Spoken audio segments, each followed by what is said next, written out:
Good morning.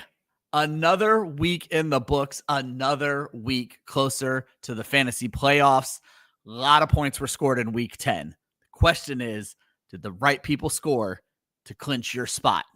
If not, that's what this show is all about. Come vent with us. We're here to talk about the highs. We're here to talk about the lows. Tell us if you need a Monday miracle. It's Monday's Hangxiety.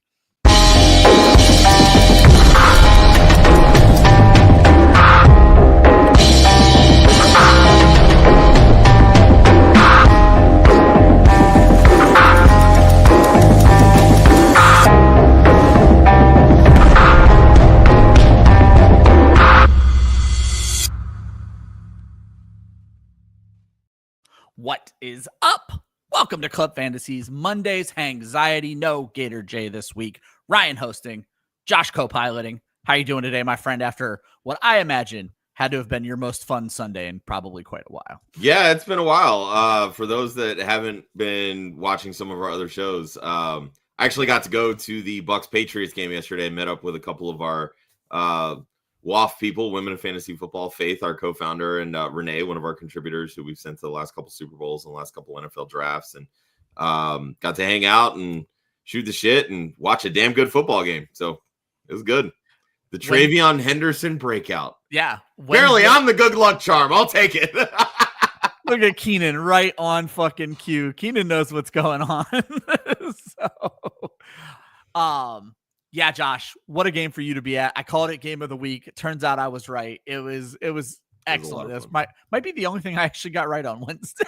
It was a rough week for me, but it was an interesting week 10. Before we get into it, subscribe if you're watching it on YouTube, drop comments, do all the things that help us move the algorithm. If you happen to be listening on Apple or Spotify and you haven't already, hit that follow button. If you feel like your question's getting taken too long to get answered on YouTube, we do have Super Chat available. More importantly, if you want to talk fantasy football with us 7 days a week, not just when we go live, make sure you guys jump in the Discord. It's completely free. We talk fantasy football. We talk other sports. We talk DFS. We do a little bit of everything in that Discord. We answer your start sit questions, trade questions. Let's get into it. Week 10 was a blast. I'm going to recap the scores as I always do, and then we will talk about a very special, I think, man of the hour. Going back to Thursday was boring. 10-7, the Broncos beat the Raiders. Not the way you wanted week 10 to kick off, but it got a lot more exciting. In Germany, Colts 31, Falcons 25. Jonathan Taylor is playing a different sport than the rest of the running backs in the NFL. Completely amazing game. Jets hold off the Browns 27-20.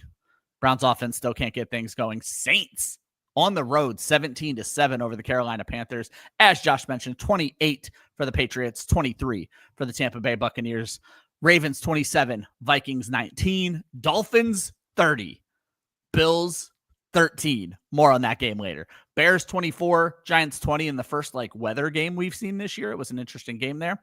Texans 36, Jaguars 29, and a comeback victory for Davis Mills. Seattle 44. Cardinals 22. And guess what? In case you were worried about a scoregami, it happened again in the next game. Lions 44, Commanders 22. I have not seen that in as long as I've been doing this show. 2 games end in the exact same score. And the Rams and 49ers almost did it as well.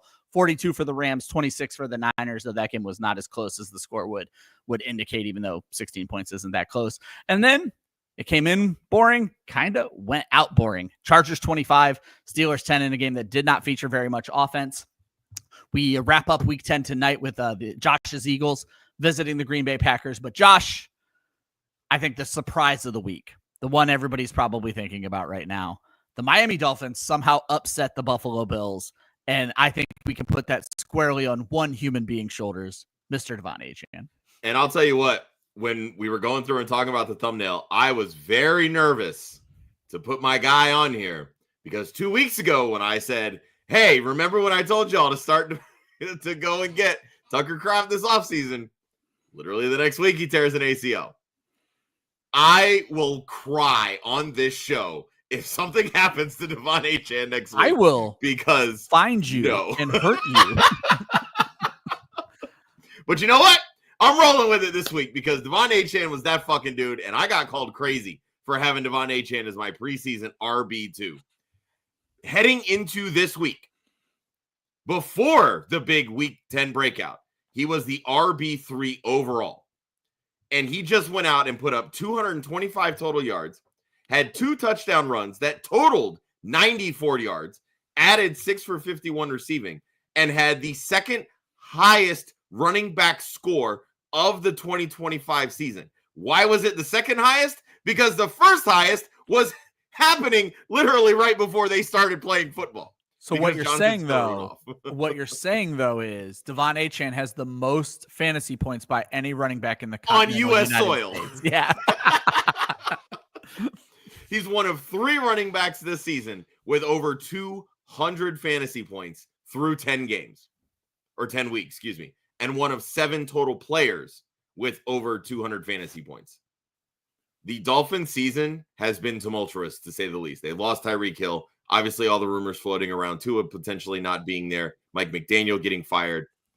They went out and absolutely curb stomped this Buffalo Bills team, a team that they had lost 5 straight games to. Devon Achane is quite literally the reason that I'm winning in a lot of my leagues. 1,000%. And here's the fun thing, and I texted you and Gator this yesterday. During our running back ranking show at the very end, we were, hey, what's your ideal scenario for drafting running backs? Much like you and Joe, I do prefer my running backs early. But my hot start was Jahmyr Gibbs in round 1. Yep. Achane in round 3. Travion Henderson in round 4. I want to give Josh credit here. On an episode, I created a question. Tell me what your ideal running backs are. And those were what he said, folks. There's video proof if you guys don't believe me. And literally all 3 of those guys, 2, 3, and 4 this week in fantasy scoring. Yeah.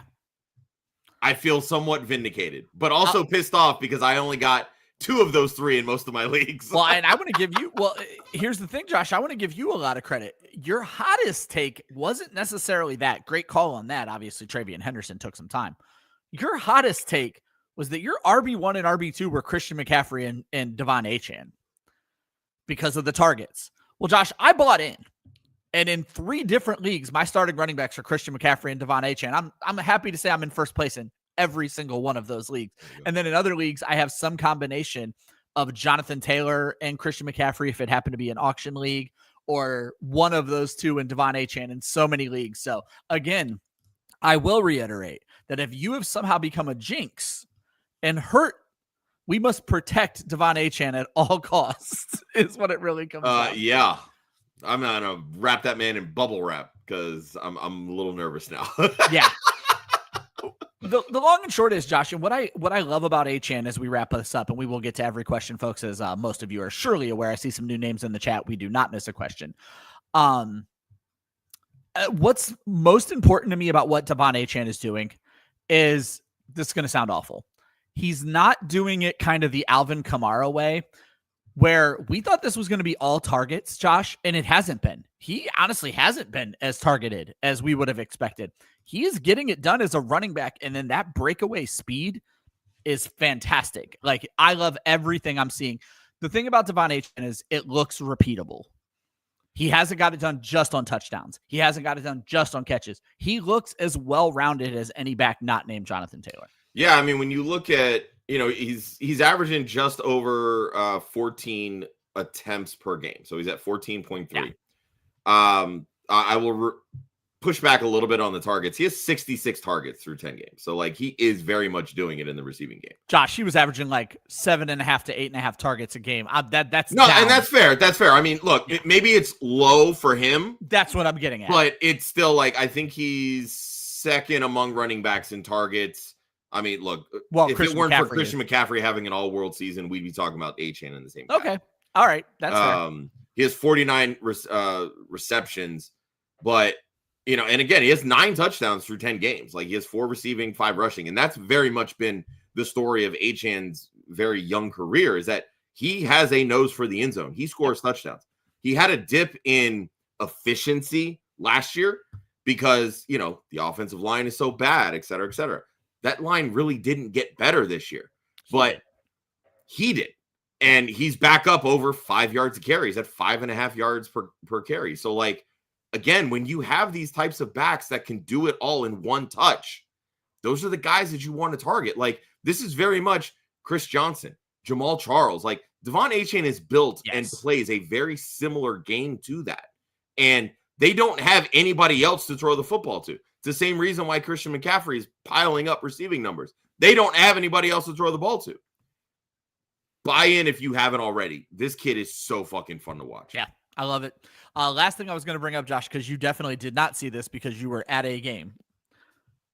You thought the season was tumultuous for Miami. Thank God they won that game. Mike McDaniel called a timeout. Oh, I saw it. Before the first play. There was 15 minutes on the I'm clock. sitting in my seat and my phone is just like buzzing and I'm like, all right, what the hell is going on? And then I see Ari Mirov's tweet and I'm like, what did the Dolphins just do? That game could have gone so bad. I think he honestly may have been fired at halftime if that game did not go the way it did. How the hell? So many questions. So many questions. All right, folks. You've been waiting for a little while. Let's get into the chat. It's popping as it always is on a Monday morning. George starts us off with, if the Falcons choose Bijan like the Colts choose JT, maybe they wouldn't be 3-6.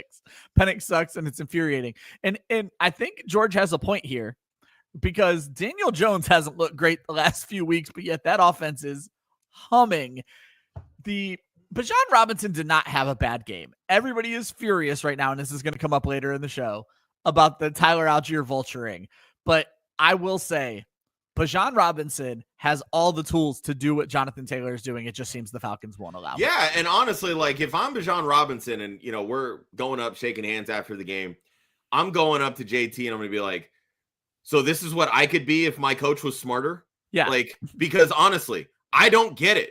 I was going back and forth after the game with one of our writers, Chris Molina, and we were talking about the Falcons offense, and he's very much of the mindset that Michael Penix sucks. I'm not ready to go that far because I think a lot of the issues with this team are less with Penix and more with the play calling. Yeah, and the personnel packaging and all these little things because he's targeting Drake London. He's doing what a young quarterback should be doing. Yeah. He's going and getting the ball to his weapons. And his biggest weapon in the passing game is Drake London. That's not a surprise. And Drake London's doing the damn thing. But they're continually taking Bijan Robinson off the field in the red zone. Why? Yeah. Why do you spend 4 straight first-round picks on offensive talent and then say, you're coming off the field and we're giving it to a 5th rounder? Not to mention, Tyler Algier is gone after this season. That's what I'm saying. Like, all you're legitimately doing is costing yourself more money if you want to bring him back or letting him go when you're going to ultimately end up having to spend in free agency to bring in outside help, which, cancels out any potential comp pick for losing him. Exactly. So it just doesn't make any sense. And we're gonna touch on Bijan Robinson a little bit later in our panic or chill the fuck out section. So I don't want to go too much more into this. Yep.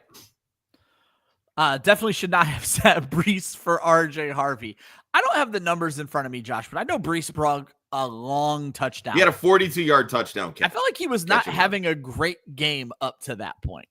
Well, I mean, and this is why, because we got a lot of start-sit questions with Breece Hall on Saturday. And Austin and I were kind of going back and forth because he was very much like, Cleveland stops the run. And for the most part, they did. Like, Breece Hall had 21 attempts, 83 yards. Like, that's a solid day, 4 yards a carry. The difference was why you start Breece Hall. 1 target, 1 catch, 42 yards, and a touchdown. Because it's the same thing with RJ Harvey. It's just RJ Harvey doesn't have the upside for 21 carries. Breece Hall does. And to me, that's why you don't sit Breece Hall. Because with 1 play, he can make the difference and win you a fantasy week. Well, and to be fair, this was the week to gamble on RJ Harvey. It should have been a blowout. That I agree. Did not go the way that it went. Here's the thing. Holding on to RJ Harvey for those folks who held on, if this Dobbins foot injury ends up being something, you're going to be very, very happy you have RJ Harvey. George just killing quarterbacks this morning. JJ McCarthy, to put it nicely, is super mega doo-doo. It's crazy that Jefferson might finish the year with 800 yards and 4 touchdowns. They are a dumpster fire. Josh, I find this very interesting because in our quarterbacks ranking show, I said, should McCarthy and Penix not be treated exactly the same? And right now they're looking exactly the same. Exactly the same, yet different still. Well, one of them is using their number one wide receiver. Exactly. Yeah. And again, this is going to be another guy that we get to a little bit later in Justin Jefferson. But look, there was always going to be growing pains this season with the Vikings. Absolutely. JJ McCarthy has not started a full season. Nope. I think he's only this was his 4th career start. Yeah. Like, I get it. There's going to be headaches. And it's not like he was learning from someone last year. He was rehabbing, like, studying the playbook, sure. But like the whole thing, and Zach mentions this like in the chat, like, he was asked in college. Like, I wouldn't go so far as saying he was asked in college. He just wasn't asked to do anything. Yeah. Because that's how Jim Harbaugh runs his teams. He wants somebody that's just going to be a game manager. They tried that last year with Justin Herbert and finally said, fuck it. The wheels are coming off and you're slinging the rock. But with McCarthy, there's growing pains. He doesn't throw well to his left. His mechanics are wishy-washy. But guess what? Rookie quarterbacks all have wishy-washy mechanics because they don't have the type of tutelage in college that they have in the pros. Yeah. So it was always going to be a learning curve this season. The offensive line issues that Minnesota's had, guys going in and out of the lineup due to injuries. Like, I think the biggest issue for me really with McCarthy is like, why does Jalen Naylor have 124 receiving yards and a touchdown and Justin Jefferson has a 30% catch rate? Like, that to me is the bigger issue. Yeah. So why are you comfortable with Jalen Naylor that you're not comfortable with Justin Jefferson? Exactly. That to me is the bigger issue. But again, it's like, because we're in week 10, we drafted Justin Jefferson high. We want to just shit on McCarthy. I'm fine shitting on McCarthy, but then it's going to be this time next year when everything is going to be fine. And we're like, oh, you know what? There's that little thing called patience. Maybe we need it. Yeah. Yep. Still a rookie. Keenan says the Falcons and Seahawks are just the same. They work their RB1s like workhorses and then give it to the other guy in the red zone. I know, Josh, you have more on this coming up as well. So, Keenan, we agree. Yep. George said, pour one out for Rondé Gadsden, likely out next week. That's coming up in the next segment. Might hop on the Dalton Schultz train. Don't think that's a bad train to be on. Not at all. Yeah, that Texan game, from everything that I saw coming back into the stadium, getting the back end of it after the Bucs game ended, that was an exciting ending. Holy shit. For Davis Mills to win that game the way he did was... Oh, yeah, 100%. Kudos to him. Bananas. Because he's been through a lot. Like, this was, getting drafted when everything was topsy-turvy, going through 3 different coaches, and them going through and giving him, I think it was a 2-year extension, saying like, look, we do believe in you, as our backup, but like CJ Stroud's our guy. Like, Davis Mills, there were a lot of people that said, this guy could be at least an average starting quarterback in the NFL. And him to come out and do this, like, you know what? Hat tip to him, man. He balled out. Might get himself a job somewhere. It's okay to laugh, says JCM dropped everywhere. Biggest bust rookie RB. I'm going to throw one monkey wrench into biggest bust rookie RB. JCM is doing what a guy of his draft stature is supposed to do. We put wild expectations on this kid because of how Washington handled the situation. And let me be very clear. It's okay. I'm the problem here. I conducted this train. I have JCM in every fucking league I'm in. And yes, he is a droppable asset after this week, Josh.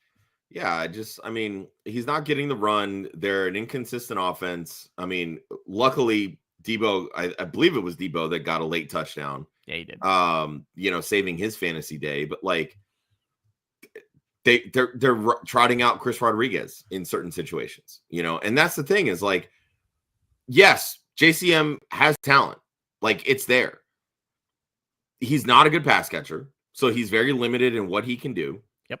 And right now, because of the issues that the team is having on offense, they trust the veterans more. That's really what it boils down to. He is a lock for 15 carries and sub 50 yards. And that's really, So I just don't, it's one of those things where I'm fine holding on to him, but it's one of those also, you're never going to feel comfortable starting him. You're never playing him. He's a running back that very easily can go back and forth on waivers to help you win a week by plucking somebody else. Absolutely. Bryce Long says, you trading Sutton for Dart. He lost JD5. JD5 is not going to IR, which is interesting, but he also has Flacco. So the question is, with Flacco, I wouldn't say he needs Dart, but he also saying he doesn't need Sutton. And man, do I fucking love what I saw from Jaxson Dart yesterday. Well, the concerning part for Jaxson Dart is the concussions and the fact that he's now left 4 different games because of concussion symptoms. Yep. 4. Yeah, his coach didn't barge into the medical tent and save him. Yeah, well, it's almost like his coach is a fucking idiot and keeps running him when maybe you just need to let him sit back and throw the football. Yeah. That said, I'm perfectly fine with this trade. I don't feel that you need a quarterback, but especially because Flacco's coming off of his bye this week. And you could probably ride Flacco out. I'm not trusting Jaden Daniels coming back. There's just no way, shape, or form. So if you feel that you want that second quarterback, and I do preface this because I'm not somebody that wants a second quarterback if I've got a starter that's off a bye week and they should be good to go. Jaxson Dart still has his bye coming up in week 14. Flacco, again, coming off of his bye, so he's going to be good the rest of the season. I don't feel that you need him. You can probably maybe upgrade somewhere else by packaging Sutton, but again, if you feel that you need that backup quarterback because you don't trust the 40-year-old quarterback, go get Jaxson Dart. I'm fine with it. George piling on to JCM, and every other commander says he'd rather just go empty than start a commander at any point. I mean, that offense is terrible without Jaden Daniels. And quite honestly, it's been pretty hit or miss even with him. But a lot of that is he hasn't had Terry McLaurin much this season either. Josh, there's a bunch of trade questions. I think I'm going to skip some questions right now. We will get every question up on the screen. But Josh, before we move on to segment, I want to get the trade questions answered. So Keenan says, with JMO and Troy Franklin going off this week, would you try to trade either of them? Who would you target? Honestly, your best bet is always to look for a 2-for-1. So you're probably looking to trade both of them and just seeing where you can upgrade running back or wide receiver. Yeah, I mean, first off, I wouldn't call Troy Franklin's 2 catches, 1 touchdown going off. I think he had 11. But if your league can be tricked. Yeah, and again, he is leading the Broncos in targets this season. He's kind of taking on that sort of wide receiver 1 role, so to speak. Him and Sutton are very complementary in how they operate within that offense. Jameson Williams, it's funny. I like the idea that JMO was going to break out this season and then did nothing with John Morton, who in this offseason, I said, be on the lookout. John Morton sucks. There's a reason that he's pushing 60 and hasn't had an offensive play calling career really in the NFL. Yeah. 1 time with the Jets, and that was it. And Niori brings up something I'm sure you're about to go into, which is Campbell taking over the play calling. Correct. To open things up. So Dan Campbell was the one that was hyping up the Jameson Williams breakout this year. So what happens the moment that Dan Campbell starts calling plays? Jameson Williams starts going off. Here's what makes me nervous. If Dan Campbell continues to call plays the rest of the season, I'm 100% on board with Jameson Williams as a high upside wide receiver 2 rest of the season. But there's nothing that tells me that Dan Campbell is officially taking over play calls the rest of the season. Yeah. If they go back to John Morton, the JMO breakout's done with, because John Morton doesn't know how to call plays. He only knows how to get the ball into the guys that can create space. Jahmyr Gibbs, Amon St. Brown. Sprinkle in some Sam Laporta. Take a few deep shots to Jameson Williams. Jameson Williams is a very well-rounded wide receiver and can do more than just get down the field. But that's all that John Morton sees him as, is a deep threat. He's going to clear space, and that's that. So I would be okay trading Jameson Williams simply because of the unknown factor. Yep. Because I don't know if this breakout continues. Yeah. Who to target is always a tough question. What I would tell you is it's not about we can tell you what player to target. It's you figuring what team to target. Find the team that is struggling at wide receiver and turn your 2 into a player you prefer on their team. It's going to have to be a team that's struggling at wide receiver to get this trade done. Exactly. Not Dallas said, should I trade London and Alvin Kamara for Bijan Robinson? Man, if you can find somebody that wants Alvin Kamara, by all means, do it. Yeah, I love Drake London, but Bijan Robinson is going to be fine if you are needy at running back and not needy at wide receiver. Because right now, I look at Bijan and London as almost a lateral move, Josh. This is about where do you have needs. If you can plug wide receivers in to replace London easier than you can plug not Alvin Kamara into your lineup, then by all means go get Bijan, as long as you're still safe at running or wide receiver. If this puts you bad at wide receiver, then don't make the trade. Like, it's just not worth it. So you said everything that I was going to say. Yeah. What do we got? There were a couple more trade questions, I thought. Here we go. Quincy, 10-0. Let's go, baby. Killing it this season.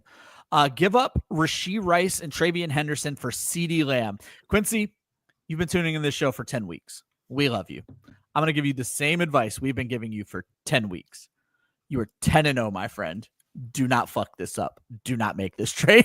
I was going to say, and honestly, right now, I feel like I'd rather have Rashee Rice than CeeDee Lamb.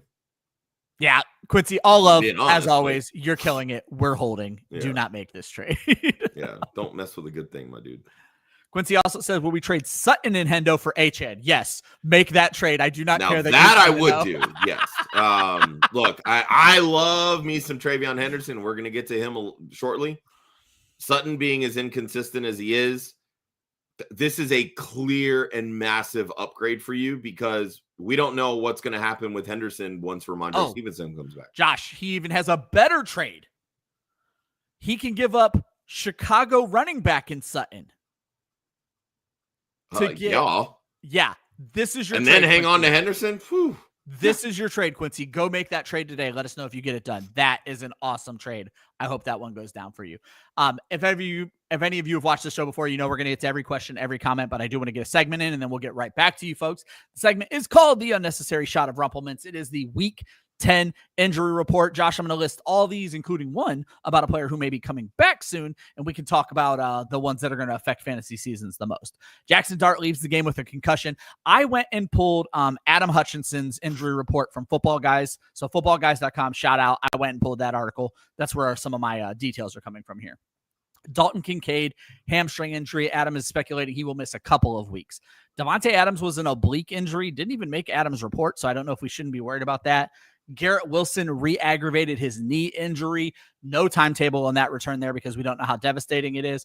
Arande Gazdin, knee injury, is likely to miss a week. And then someone in the chat also pointed out their bye week is in week 12. We're probably not seeing Gazdin back till week 13. Darius Slayton is a hamstring injury. And then all reports, Josh, are that Brock Purdy is likely to return in week 11. I guess we start with that when I see it. Yeah, I guess we start with Jaxson Dart. Concussions are serious. Every player with a concussion, almost to the letter, has missed the following week. For fantasy managers who are looking to acquire Jaxson Dart in a playoff push, puts them in a really tough spot right now. Yeah, and also having a week 14 bye is rough as well. So, yeah, I mean, look, without Jaxson Dart, you want nothing to do with this Giants offense, like at all. So, I mean, look, if it's 1 week, it's 1 week. Like, hopefully you can, waiver the storm. Most people ended up getting Jaxson Dart on waivers, so they probably have a replacement.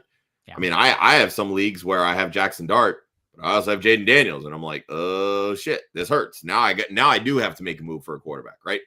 So, maybe Davis Mills gets another start. Let's fire up that bad boy. Josh, I couldn't find much on Devontae Adams, but I am very nervous as someone who has rode Devontae Adams to quite a few first place finishes right now. Did you see anything I didn't see? I know he left at the end of that game. I haven't seen any of the fun stuff that I like to hear. Like he could have come back in if we needed him to. Yeah, I haven't heard much of that. My gut tells me that it was, we're blowing out the 49ers. We really don't need them. My thoughts. Tight ends are doing their job. Let's hold them out, for the rest of the game kind of thing because we don't need them. I mean, look, he's a 32-year-old wide receiver. Like any injury you want to be a little nervous about, but yeah. I want to say he's fine. I'm certainly not a doctor, and I haven't seen much of the reports at all. But all right. I would definitely be a little worried because, I mean, he's a top 5 wide receiver right now. So we lose 2 tight ends, Arande Gadsden, Dalton Kincaid. Josh, seems like a lot of folks are going to be joining the streaming bandwagon here soon. So, well, head over to clubfantasyffl.com on Thursdays and check out Ryan's article. Yeah, Theo Johnson did the damn thing this week, like I told you he would.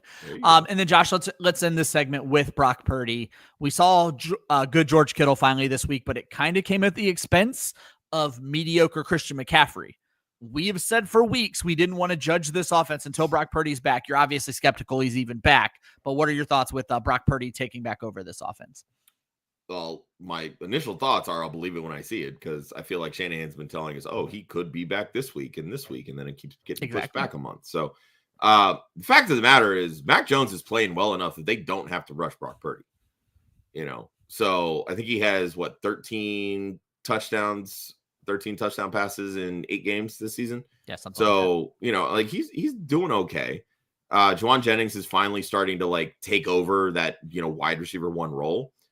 But here's the thing in this 49ers offense, it's always been one or the other with Kittle and McCaffrey. Always. Yeah. You're going to have these ups and downs games.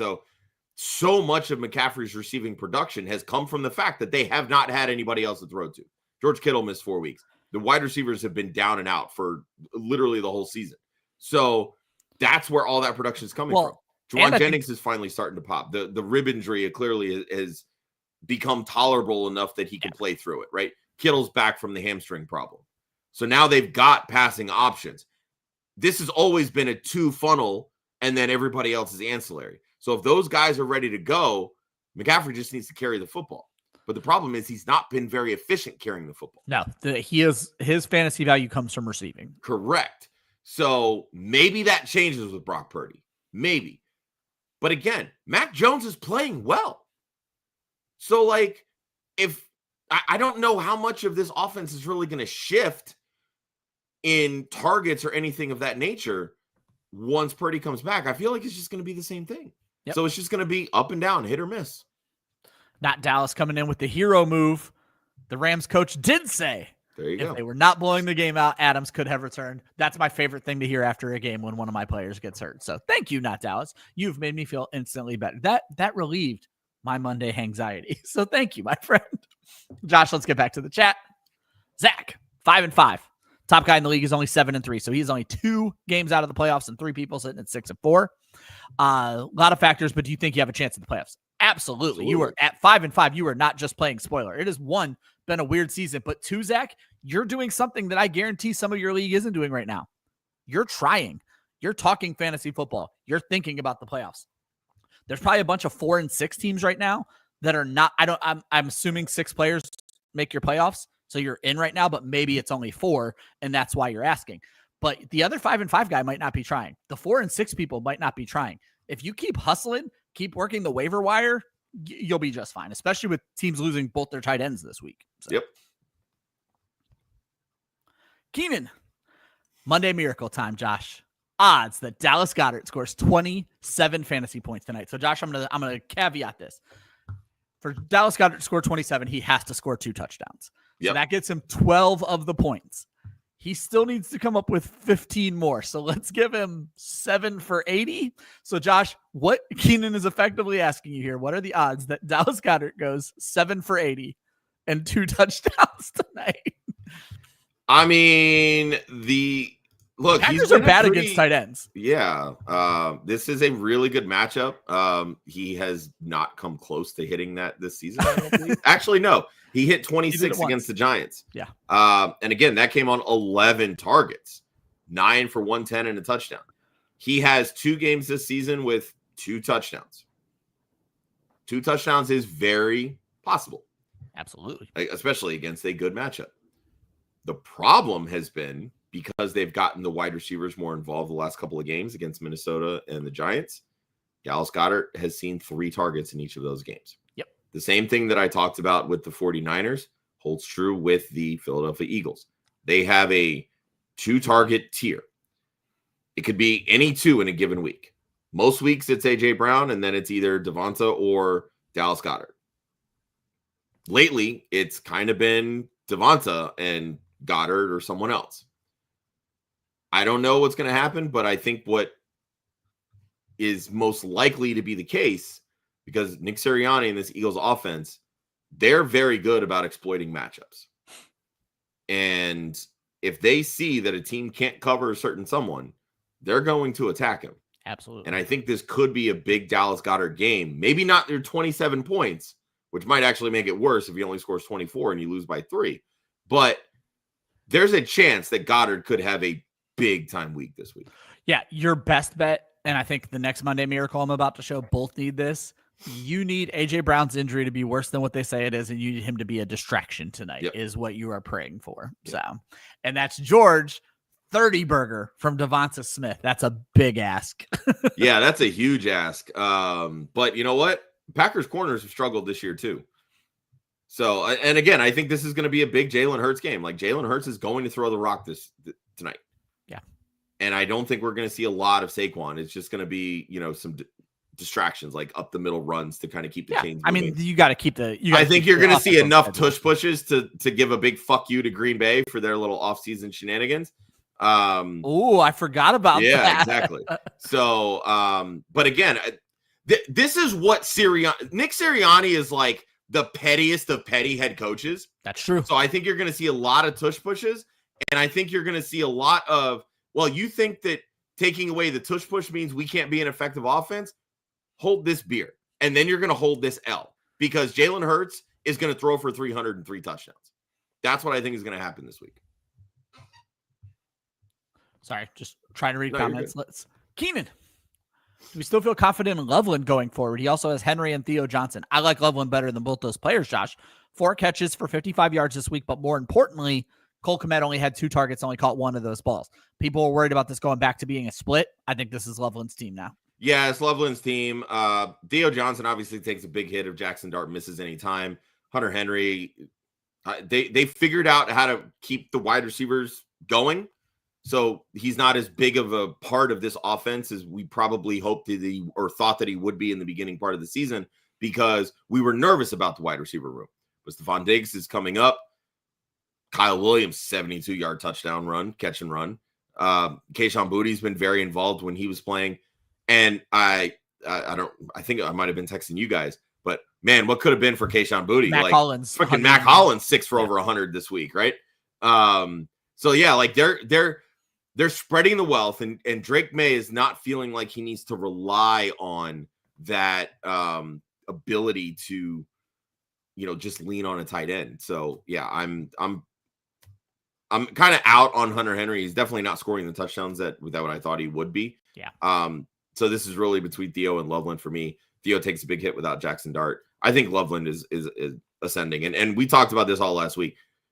Colson Loveland has some fire matchups the next month. So I think you're going to see a lot of good Colson Loveland. Zach says he knows we don't think Daniels is going to come back because they don't have anything to fight for. I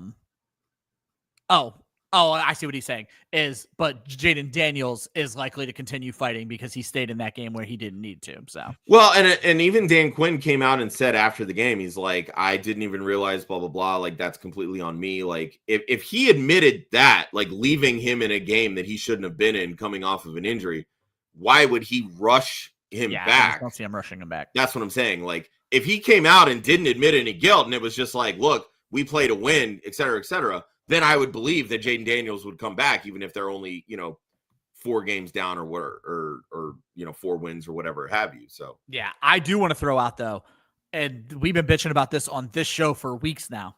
I'm not reading anything into people not putting players on the IR. Bucky Irvin has missed 5 weeks and never went to the IR. That's all the explanation I need there. It makes 0 sense. Brock Purdy, not to the IR. I don't understand what is being and not being used with the IR. Niori already clarified. He meant to say he acquired Bijan Robinson for Derrick Henry and Wan'Dale. He said airball, but still a good trade. No, I still think it's a good trade. I mean, Derrick Henry, it was okay this past week, but again, like his fantasy value relies on touchdowns. If he's not scoring touchdowns, he's very much an RB2. Yep. Let's give the chat a break just for a bit here. Jump back into the show sheet. We start the show off with the hangover, the players that disappointed this past week. I will give you guys, I don't want to call them the honorary mentions, the dishonorary mentions. And then Josh and I will talk about the players we want to vent about. Duds this week: Sam Darnold, Justin Jefferson, Michael Pittman, DK Metcalf, Keenan Allen, DJ Moore with the goose egg, Josh Downs, Kyle Pitts, Hunter Henry, TJ Hawkinson. Surprisingly, Josh, you grabbed the only running back that I think anybody can truly look at and call a dud this week. It was a good week for fantasy running backs, but there's trouble brewing in Seattle, and the chat has already pointed this out a few times. So yeah, I mean, when you look at what Seattle did in that first half, they put up 38 points in the first half of this game. The second half, all rushes. Great. Awesome. And you guys gave me shit for putting JSN as not top 10. You know what? If he doesn't have that one catch in the second half, he's outside the top 10. Yeah. And there's still a chance that he doesn't finish. Well, he scored on the first play of the game. Yeah, exactly. Exactly. He had like 84 yards, I think, just in the first drive. But again, Seattle only threw the football 12 times. They ran the football 46 times. 46 times. And somehow. And Kenneth Walker had only 14 rushes? Like, they had tight ends, wide receivers with rush attempts. Zach Charbonnet had 14 rush attempts also. They're literally splitting their workload right down the middle. Yeah. They spent all offseason hyping up Kenneth Walker, how Kenneth Walker was going to be an absolute baller in this offense. And you know what? I fell hook, line, and sinker. He is RB 27 on the season. Yep. He has scored 3 touchdowns. Zach Charbonnet is RB 33 on the season, but has doubled the touchdown output because when they get in the red zone, it's Zach Charbonnet time. And the part that pisses me off, Josh, is it bucks the trend we've been talking about on this show for ages, where backup running backs are supposed to be more efficient. Walker is averaging a 1.2 yards per carry more. They just don't seem to want to give him the ball. I just don't understand it at all. It makes zero sense to me. And even their points per game, because of all those touchdowns, Walker is 10.1. Charbonnet is 10.0. Yep. Like, they're this. And they have defined roles, and Clint Kubiak is not shying away from that. And they're also not throwing the ball to their 20, and they're not exactly like they have 20 targets combined on the season, and it's just like, bro, what are we doing? You're killing me. Absolutely killing me. Like, I don't know how you can feel comfortable starting Kenneth Walker in a given. Honestly, I don't know how you can feel comfortable starting Charbonnet, but the fact that we drafted Walker to be that RB2, we drafted Charbonnet as more of that backup handcuff. Yep. Charbonnet is working his way into flex consideration.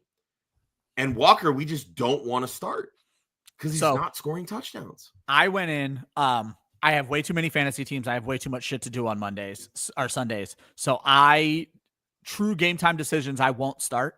I went in and had to bench Teteroa McMillan in every league on Sunday because I didn't know if he was going to start or not. And 2 different leagues, Josh, I had to put in Kenneth Walker for him, and it made me sick. And then McMillan plays, and I should have just played his ass. So just so fucking frustrating. For me, Josh, I'm going to go on a rant that people have heard on this show quite a few times over the years. I'm going to throw Billy's comment up here. Justin Fields is a fraud. How did Wilson not get 1 catch? So I want to start by acknowledging I know Garrett Wilson was hurt. He was hurt coming into the game, and he left this game hurt. But this just gave me flashbacks of T. Higgins, and they did it with Mike Evans every now and then, but it's always been the T. Higgins rant to me, that these very hurt players come in, and they're either used as a distraction, which is what you could argue Garrett Wilson was used as, or they were never healthy enough to play. They immediately get hurt and leave the game and get us a 0. It drives me nuts, and it's why a few years ago I stopped playing players that were questionable, if avoidable. I was able to get Wilson out of most of my lineups this week, but not all of them. But I did want to acknowledge some other things here that are going on. First and foremost, if you can avoid it, don't play players with a questionable tag. Just not worth it. But Wilson did play 19 snaps before he went out, Josh. He basically played the whole first half. He had 3 targets and 0 catches. But the problem here is, in fact, what Billy says, Justin Fields. I found this stat that Justin Fields, through the first 3 quarters of this game, Josh, had completed 5 total passes. So I wanted to go out on the ledge and be like, Garrett Wilson is not startable when Justin Fields is quarterback. But that's not true either, because everything before these last 2 games, Wilson was putting up 15 plus fantasy points in PPR leagues. He is so risky, but you can't bench him unless he has a questionable tag, Josh. Yeah, the questionable thing is, I was really nervous about Garrett Wilson. Like, they hyperextended his knee. Like, 2 weeks is not enough time, in my opinion, to come back from that. But maybe should have went to the IR. Yeah, right. You're not kidding. And you know what? He's going to miss these next couple of weeks more than likely. So probably should have just put him. I won't be surprised if they just slap him on the IR. They have nothing to play for. You have a dumpster fire at quarterback. He is your franchise now. You made that decision. You made the commitment. Clear. You gave him that 4-year, $30 million a year extension. Like, he is your offense. And really, if you're going to keep trotting Justin Fields out there, you need to just run like a triple option wing T offense and just let Fields and Breece Hall carry the load. Yeah, bring Bo Allen back off the IR, pop Garrett Wilson on the IR, and just run 3 running backs all game long. Yeah, like, I just don't. But also too, like, if you just let Wilson kind of sit back, get healthy, it allows you to evaluate your newly acquired Adonai Mitchell. You get to see how he can fit within this offense. 100%. Can he pick up the playbook? Does he have any kind of rapport with Fields or whatever? Like, the thing with Fields is, obviously he's a terrible quarterback. He can run the football great, but he has a good arm. Like, he can throw the deep ball. Adonai Mitchell can get down the field. Absolutely. So that's not really a problem to me. And it lends itself to big pop potential for Mitchell, because you're not going to ask him to run the same kind of routes that Garrett Wilson's running. So you can evaluate how he grows within the system, because by all accounts, this coaching staff, Aaron Glenn, they're all going to be back next year. It's just a question of who's going to be the quarterback next year, because it ain't going to be Justin Fields after this season. Yep. Completely agree. Let's get back into the chat as we talk about the disappointments of the week. And that seems to be what most people are talking about this week. Keenan comes back to that trade. Would we move JMO and Franklin for any of the following? And Josh, I'll read this list quickly. I would move it for all of the following. London McBride, Olave Devonta Smith, AJ Brown, or Emeka Egbuka.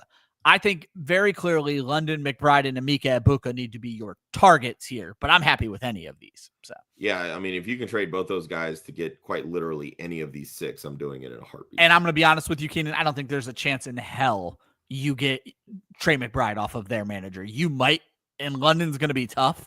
You might want to start with Emeka Egbuka, but again, you may need to settle for Olave, but I'm making that trade as well. Yeah, so I would make that anytime. Yep.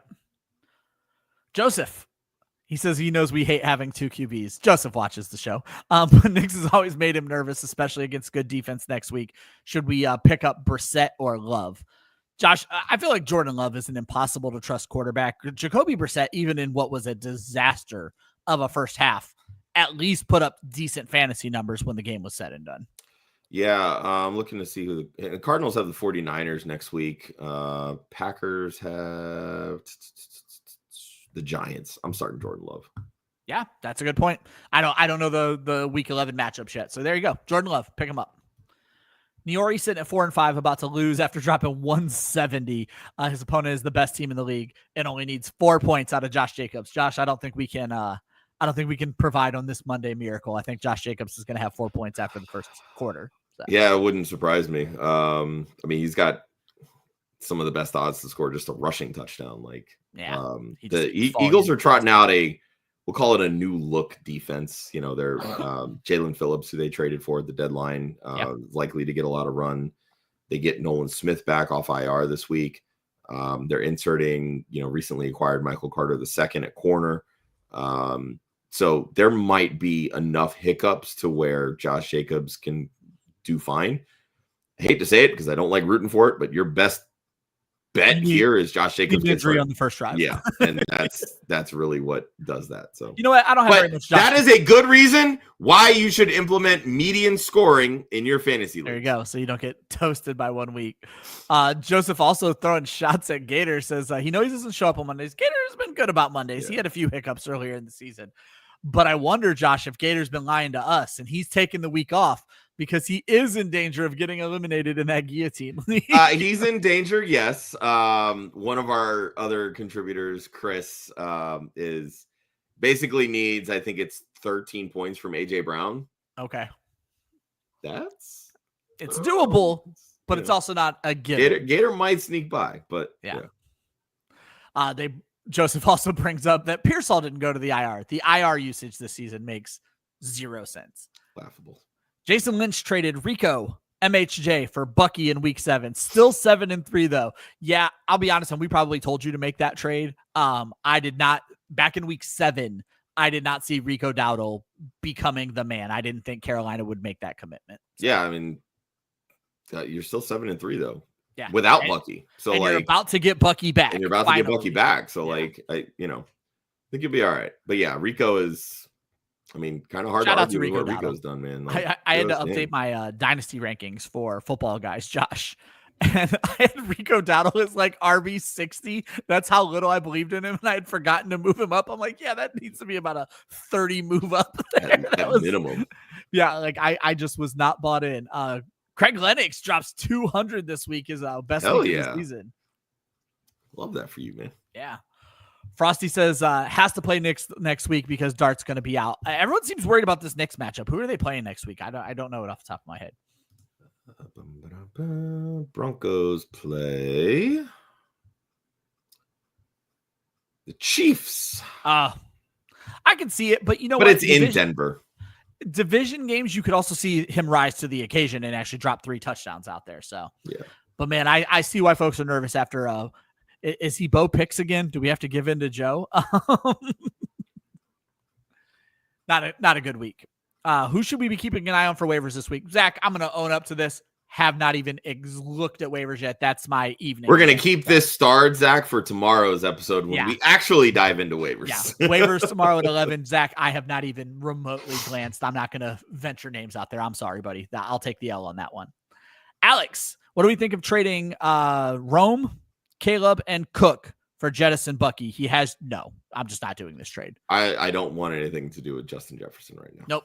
Like, I get moving off of the Bears simply because the inconsistencies. But are you really getting anything consistent out of Justin Jefferson? And Bucky's still on IR. Like, you're losing at running back, and I personally don't think you're getting much better, if better at all, at wide receiver. Nope. Keep your good team. I imagine you have a pretty decent record with that team too. They actually do we think Henderson is a good play for Thursday? Do we see Ramondre sit again since it's a short week? It was the question they meant to how they cleared it up. So I think Henderson is a good play, plain and simple. Yeah, I think Henderson's going to be a good play regardless. I mean, we talk about this all the time. The genie's out of the bottle. You don't put him back in. So I think the biggest, we'll call it a hiccup, right? With Henderson is that we all thought he would be so involved in the passing game that, his James White role, McDaniels loves throwing to the running backs. He had 1 target. Yeah. 1 target against the Bucs, and the Bucs get shredded by receiving backs. 1 target. That's all they even threw to the running back position. And they had 31 pass attempts. So like, what? So like, I mean, you could make the argument that maybe they sat Ramondre this week because they have the short week and they wanted to make sure that he was ready against the Jets. Or you can say, well, it's the Jets. I think we're going to be fine taking on the Jets without Ramondre and just kind of let Henderson do his thing. So exactly. Nope. I think he's fine, though. I was a little disappointed on how not good Quinshon Judkins did this week, but that's just Cleveland for you. So. Craig says he started Genty over Dobbins, and now Dobbins is questionable. Keep an eye on this Dobbins thing. Half the reports are foot sprain. The other half are Liz Frank. If it's foot sprain, he's probably missing 2 weeks. If it's Liz Frank, his season's probably over. Yep. So.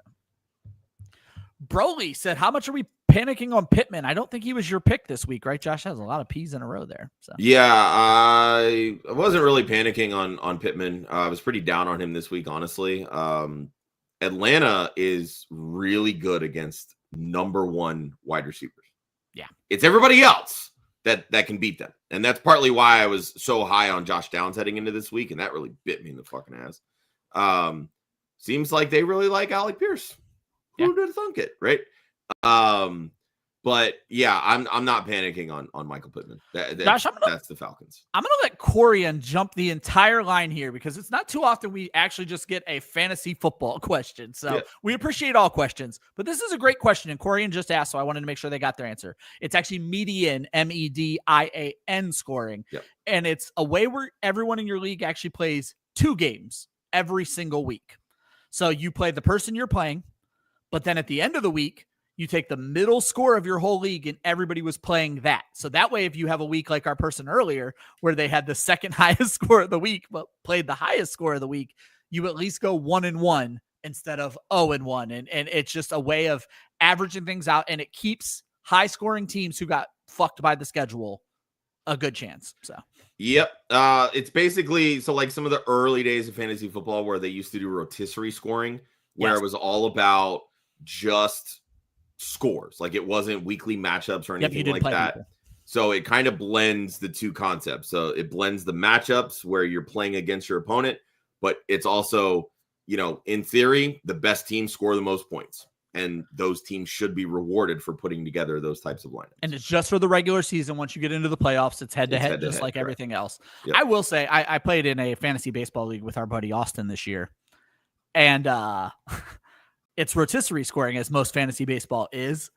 I hated the playoffs. Like, it was just over. There was, like, no competitive nature at the end. It's just like, we did this for seemingly 88 weeks. And then it's just over. And I was like, this sucks. So I was not a fan there. Rank these 4 wide receivers for the rest of the season, Josh. Nico Collins, Amika, Ibuka, Rashee Rice, CeeDee Lamb. Man, if you'd asked me this in week 4, Ibuka might have been wide receiver 1. Yeah. Wow. If you have all 4 of these, kudos. I was just gonna say, what kind of problems are these? Yeah, right. I personally would still go CeeDee Lamb over Rashee Rice. So it's you did say in a question earlier that it's closer than you thought. It's closer than a lot of people think. I'm somebody that I much prefer volume. And Rashee Rice is just such a low A-dot wide receiver and relies so heavily on Yak.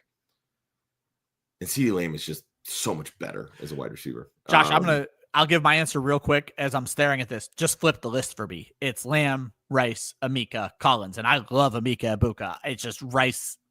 Patrick Mahomes is playing out of his mind right now. Yeah, I think I would do the same. I was kind of leaning between Collins at 3, but I think I'm just going to, when the talent is close, I want the better quarterback situation. I trust Baker so much more than whatever the Texans are throwing out. Niori clarifies it's actually the matchup. He is playing against Rice and CD, our 2 favorites, and he has our 3 and 4. Not the worst thing in the world. These are very close wide receivers. Yeah, I was going to say, like, they're all grouped in that top, 13, 15, like, they're all great options. Yeah, and Davis Mills showed he's going to keep Nico involved, and that's important. Well, and that's what you love with backup quarterbacks is that more often than not, they're going to hyper target somebody. Yep. Sometimes it's the other backup wide receiver that, they're throwing to in practice all the time and they just have that great rapport. Sometimes it's, the play is the first read option and throw it to him and let the guy make plays. And that's what Davis Mills did with Nico this week. There you go. George says Teteroa McMillan, a wide receiver too the rest of the season. I think he absolutely is. Even when this offense sucks, Teteroa McMillan walks out with 5 for 40. Yeah, he is the first read, very much the more frequent option there. Like, I don't have his first read target share off the top of my head, but I know it's pretty damn high.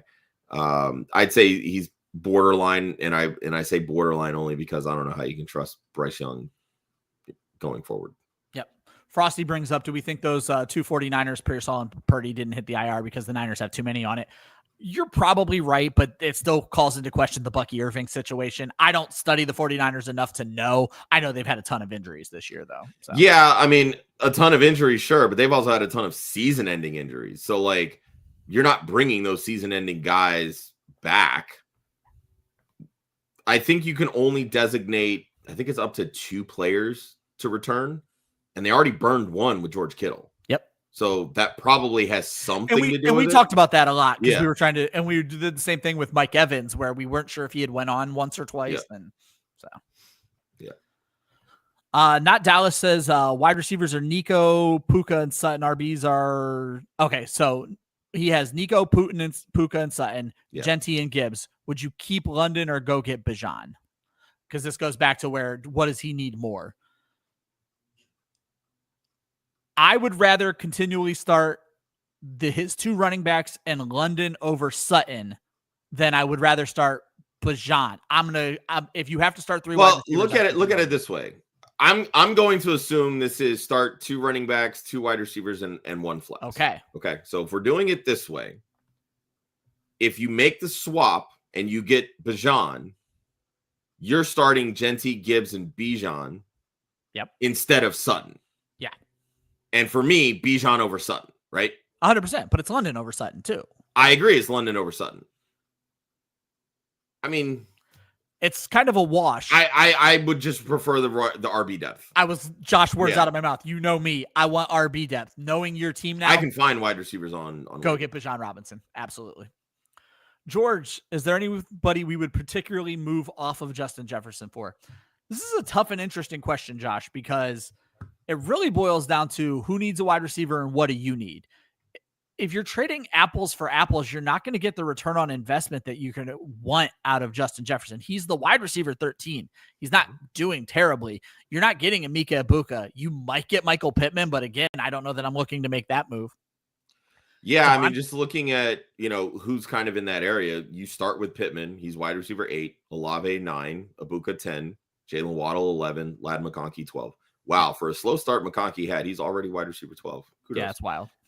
Keenan Allen at 14, Adunze 15, Cortland Sutton 16, Wan'Dale fucking Robinson wide receiver. Yeah, boy. Stephon Diggs wide receiver 18. Check out the Football Guys magazine where somebody might have told you Wan'Dale Robinson was the steal of PPR fantasy. There you go. And Stephon Diggs, I mean, he's another one that's really started to come on strong. QJ at 19. Wow, the Chargers have 3 top 20 wide receivers. Holy crap. And Debo at 20. Like, I don't know. I mean, I would be okay getting Rome Odunze. I know the inconsistencies that are there. Yeah. I don't know that I really want Sutton. Wan'Dale, nah. If anything, I think you look to flip him for a running back. If you flip, I was going to say, like, maybe you target Wan'Dale, but really what you're doing is you're targeting the running back. Yeah. And getting Wan'Dale back because it's Wan'Dale Robinson and people aren't going to be like 100%, whatever. So that's kind Some of people like Hoove won't even trade you Wan'Dale Robinson for Christian Watson when he comes at you for Christian Watson. I don't know. All right. Where are we at? Joseph. JT is all love this week, but let's give some love to Gibbs. Joseph, I want to give you how we decide our man of the hour. And so Josh and me and Gator are in a group text together, and we said, it's got to be Achane, right? And then Josh immediately goes, I don't know, it's been a weird week. Gibbs is going off as well, and we can't just keep giving it to JT. So we decided on Achane, mainly because Josh conducted the Achane hype train. If Josh had not conducted the Achane hype train, it would have probably been Jahmyr Gibbs. So. Yeah, and we always try to balance things out, too. Like, we don't want to feature the same guy every single week. And the Dolphins pulled up a big time upset. Like it felt worthy to talk about. Like, we know the Lions are good. We knew that the Lions were going to curb stomp the Commanders. So, yeah. Who've calling me out of my trade offers. I tried to buy a 4th rounder for Fab. Hoof, they didn't need to know all that. I didn't know they were in the chat. I mean, if you want to do Wan'Dale for Watson, we can just leave these picks out of it. Send that trade. I'll accept it during the show. One of his leagues, he sees Higgins is on waivers. Do you think it's okay to move on from Debo with Washington having all their issues? 1,000%. Yeah, I'm definitely moving on from Debo for Higgins, without a doubt. I'm very okay with that. Keenan, will we start Woody Marks against Tennessee or Kyron versus Seattle? I understand Woody Marks has looked good. Kyron Williams is still Kyron Williams. I'm starting Kyron Williams. Yeah, I'm starting Williams. Here's the thing with Woody Marks. When you look at the breakdown really between Chubb and Marks this week, Houston was in a negative game script the entire second half of that Absolutely. Game. And if they're looking to throw the football, it's not going to be Nick Chubb on the field. Nope. It's going to be Woody Marks. So, I did want to give Woody Marks a shout out, though. He got hurt and came back into that game. Woody Marks balled this Woody week, Marks is good. Like, I'm not, I'm definitely kid. not trading or taking anything away from the kid. But I think, when there's positive game scripts, it's Nick Chubb. Nick Chubb is that guy. He's going to be their thumper. But Woody Marks has the more Joe Mixon-esque skill set where he can be an effective pass catcher. He can run outside in between tackles, etc. So that makes him more valuable in these types of negative game script environments, which is why they would shift more towards Marks in those situations away from Chubb. Kyron's the guy. Yeah. Always. You're not sitting Kieran Williams. Yep. We're going to give the chat a break. Move on. I will remind everybody, if you like what you're hearing, hit that like button. If you want to hear it again next week, hit that subscribe button. If you happen to be listening on Apple or Spotify, hit that follow button. We've been really good on the chat, but if you don't want to wait around, we have Super Chat available here on YouTube. And if you want to talk fantasy football when we're not live on the air, jump into that Discord link in the description of this video. We call it the shot of espresso, the quality performances that got the juices flowing this week. Honorable mentions before we get into our picks. Davis Mills is your current QB1 in fantasy football. Holy shit. Matt Stafford with another 4-burger. My goodness, this guy can't be stopped. Caleb Williams finally shows up. Breece Hall. Kamani Vidal makes me look like a fucking idiot. Aaron Jones, Woody Marks, Jameson Williams, Jalen Naylor, Roma Dunze, Jerry Jeudy, George Kittle, Jawan Johnson, and Dalton Schultz all deserve a mention. But Josh, I think it was time to finally talk about the rookie finally popping the fuck off. And we've been saying it all season. Good things happen when you give TreVeyon Henderson the football. His first touch in a preseason game, he took it 100 yards for a touchdown. He is that fucking dude. He is so electric. He had touchdown runs. I forgot how fast he was. Yeah. He had touchdown runs of 55 and 69 yards. Yeah. He is explosive. Did you see, Josh, the highlight? Oh, you were at the game. I was at the game. Did you happen to notice on the 69-yard run where Matt Collins immediately just threw his hand in the air and started? Henderson had just run by Matt Collins, and Matt Collins was already celebrating. Well, and then TreVeyon is kind of looking at the sideline like, do I go down? Do I go down? I'm like, no, bitch, you score. Yeah, I love that. He did this on 14 touches. Like, again, this is what we talk about with Achane and how he's so explosive. He can win you weeks when he doesn't need 30 carries like Jonathan Taylor got. Like, he's that explosive with the football in his hands. He can turn the tides of a game. Yes, I understand that it took Ramondre Stevenson having a toe injury. It took Antonio Gibson tearing an ACL. It took Terrell Jennings, who they called up off the fucking practice squad, to take the Ramondre role. And still had all the red zone carries this week. Exactly. But it's just like, give the explosive guys the football. This is why you spent a second-round pick on him. And again, he did all of this with one target. Yep. And this is why we wanted TreVeyon Henderson going into the season, was because we knew what he was capable of as a pass catcher. But when he's doing it without the targets, that should tell you he's just better than Ramondre Stevenson. Now, again, I'm not going to sit here and pretend that once Ramondre Stevenson comes back, TreVeyon Henderson holds on to this role. I've been watching Josh McDaniels call plays for over 15 years. I'm not getting duped by this motherfucker again. Yeah. But again, it just lends itself to, you need to continue starting TreVeyon Henderson. Because this is what he's capable of. It's why I was starting Breece Hall against a tough Cleveland Browns defense. There you go. It is our time. 1,000%. It is time. The rookies are taking over. When you are a jag of a veteran, rookies take your job. Yeah. I don't root for people to lose their jobs. But Ramondre, you've had enough time to tell me who you are. TreVeyon Henderson proved that you are very much replaceable.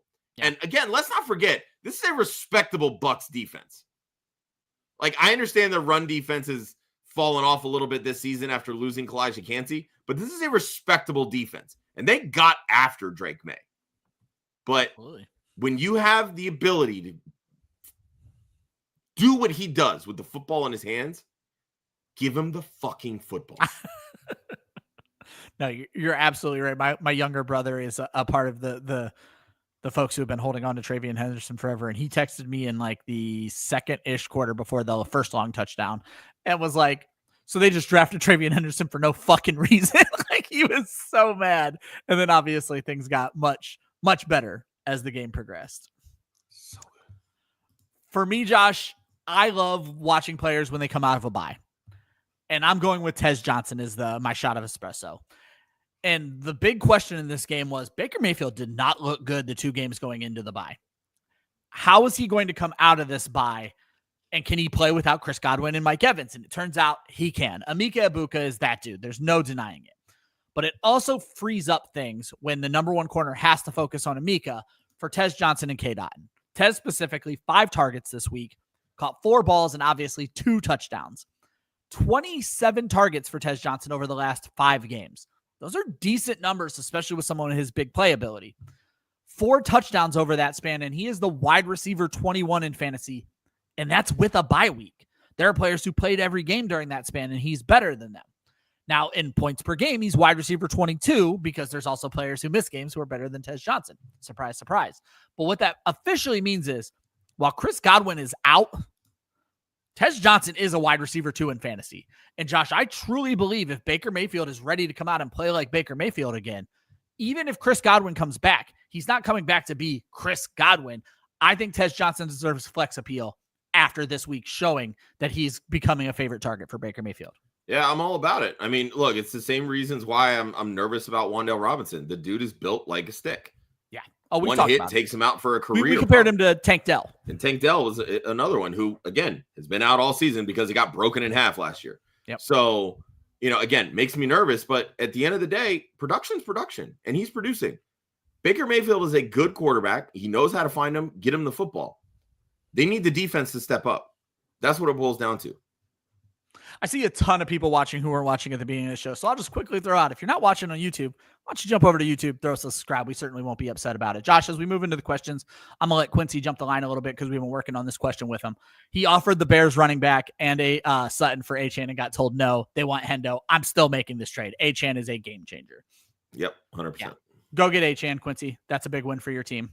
Josh, let's move back into the chat. Zach says, would you consider sitting Mahomes this week? Are you going to go ahead and trust him against Denver? I'm not sitting Patrick Mahomes. Not sitting Patrick Mahomes. Nah. Plus, he kind of makes Denver his bitch. I'm not too worried about that. Mm-hmm. Broly, give us about 20 or so minutes. We actually do a player prop thing at the end of the show, so we'll hit you back on that. Niori, non-fantasy question. Seahawks versus Rams next week. Who do we see winning this game? As a Seahawks fan, he's scared of the Rams, but he believes this game may decide the NFC, and I don't think he's necessarily, NFC West. I was about to say, hello, who beat the Rams already? Just throwing that out there. I think this definitely has ramifications of who's going to take the NFC West. I think it's pretty clear that San Fran's a fraud. They're two injuries, too many injuries. I don't know that Purdy coming back is going to save them. Not at this point. Not with the other way the other players. Matthew Stafford is playing on another level. This is like Super Bowl season Matthew Stafford right here.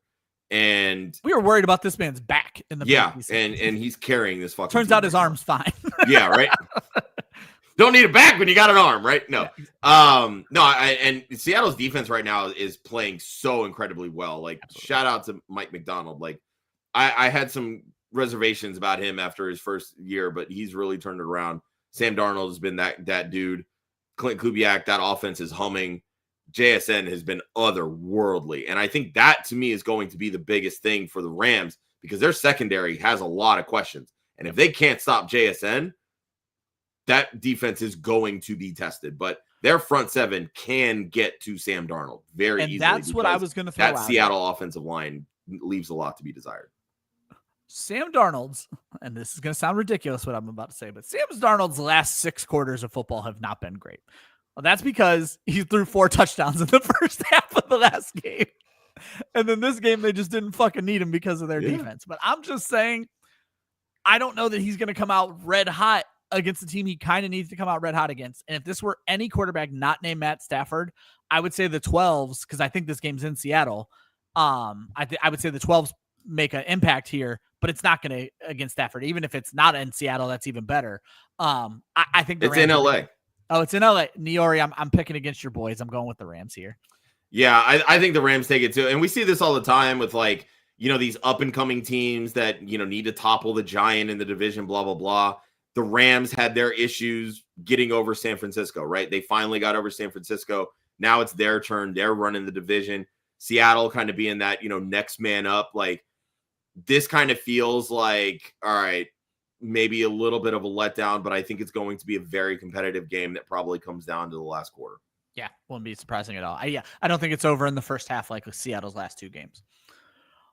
Frosty, do we see JSN and JT being the top 3 in ADP next season? I don't think Jackson Smith and Jigba is still going to wide receivers just don't tend to make that push, Josh. I don't see him cracking the top 3. JT, assuming no injury, is the one in every league that exists. And there's JT's the one in Superflex leagues, Josh. Yeah, I mean, JT's going to be a top 3, period. We saw it this year. Like, Saquon went out and did what he did. He was the 101, right? Like, this is just kind of what happens. But I'm curious to see how JT season ends. But, I mean, I probably would be fading him, quote unquote, just because of workload concerns. Like, that's just what happens with running backs. But with JSN, I look at who the top 3 at wide receiver are typically, right? It's Jamar Chase, it's Justin Jefferson, it's Puka Nacua. I think are pretty comfortably your top 3, right? Of those 3, who falls out? It's Justin Jefferson if JJ McCarthy's still the quarterback, right? Yep. Nico Collins has been solid. He hasn't lit the world on fire to make that leap. Brian Thomas Jr. certainly hasn't made that leap. CeeDee Lamb, maybe. But the way that those two are playing right now, who would you take right now, JSN or CeeDee Lamb? I'm taking JSN. Ooh, I'd probably still take Lamb. I don't know. It's a good one. I'm looking at it, though, Josh, on how I draft. Which is all running backs. I'm taking Christian McCaffrey over JSN still. Like, I understand. A 30-year-old Christian McCaffrey. I understand the wheels are going to fall off soon. I understand. He's fucking great. I'm taking Devon Achane over JSN. Yep. I would take Jahmyr Gibbs over JSN. Jahmyr Gibbs over JSN. That's just the way I draft. Like I said, I still would probably take Bijan over JSN. Here's what is happening. JSN was a 3rd, 4th, 5th round pick in fantasy. He is a 1st round pick next year. There's no doubt. I just don't think he cracks the top 3 because people still lean running back. People are me. I am people. Titan Style just traded away Jamar Chase, Kamani Vidal, and ETN for Gibbs, Ladd, and Garrett Wilson. I'm just running it down piece by piece. I'm okay with it. Wilson makes me nervous as hell, but you got Jahmyr Gibbs. And you got Ladd McConkey. Vidal for Gibbs, or Vidal for Wilson is fine. Yeah. Ladd for ETN is fine. And then Gibbs for Chase is fine. I always lean running back. It's a good trade. So yeah, I'm fine with it. I thought this was a great comment. We had someone else just shitting on Trevor Lawrence in the chat as well, but they said you can tell Liam Cohen is just waiting to get his own quarterback. Josh, you did not see any of this game, but Jacksonville. I know they jumped out early. It was like 29-10, I think. It's the first drive that I would have thrown out that is my problem with Trevor Lawrence. They kick a 55-yard field goal straight down the pipes. Defensive holding on the play, or no, defensive personal foul on the play. They get the ball back. Trevor Lawrence marches them up the field 40 yards, and they have to settle for a shorter field goal. Trevor Lawrence, we have to take the L on this one. He just ain't that guy. The generational talent we thought he was, he is not. And I do find it interesting that Liam Cohen is probably just biding his time to move on. So, yeah, well, here's the problem. They would have to trade him.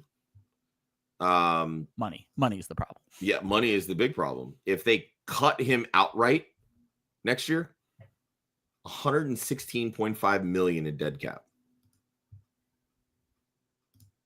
If they trade him post June 1st, it's only $14.5 million in dead cap, and they save $9.5 million. But again, who's trading for Trevor Lawrence? Yeah. And why would you do it after the NFL draft? You know what I mean? Like, you've already had training camps and mini camps and everything. You would ultimately want to do that before June 1st. And that's going to leave Jacksonville with 50.5 in dead cap. And they're not saving anything. So, like, he's stuck with Trevor Lawrence, at least for 2026. And the other part of it is, I understand what George is saying here, but, like, you took that job thinking Trevor Lawrence was your guy. Like, it's not like it was a surprise. Like, that was it. So, Not Dallas says the guy wants to. Okay, so the offer.